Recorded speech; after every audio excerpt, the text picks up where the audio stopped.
Hello guys, welcome back the new video. ये video BSc second semester वालों के लिए है। ये जूलॉजी का असाइनमेंट है। तो आप देखिए, यहाँ जूलॉजी का असाइनमेंट है। यहाँ टाइटल दी है, तो ये सारे टॉपिक्स वगैरह अच्छे से आप लिख लीजिएगा। इसमें कार्बोहाइड्रेट के बारे में दिया है। तो यहाँ देखिए, ये कार्बोहाइड्रेट है।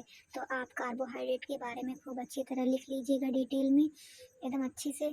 और ये classification and structure of carbohydrate ये भी लिख लीजिएगा। इसमें सारे कार्बोहाइड्रेट आते हैं, जैसे कि मोनोसेकेराइड, पॉलीसेकेराइड, ओलिगोसेकेराइड, सारे सेकेराइड्स आते हैं। और फिर खूब अच्छी तरह लिखने के बाद यहाँ देखिए आइडेंटिफिकेशन ऑफ कार्बोहाइड्रेट, फिर इसका आइडेंटिफिकेशन कीजिएगा और आइडेंटिफाई कीजिएगा। और इसे देखिए मोनोसेकेराइड लिखा है, तो आप अच्छे से लिख लीजिएगा और स्ट्रक्चर वगैरह अच्छे से बना लीजिएगा। थैंक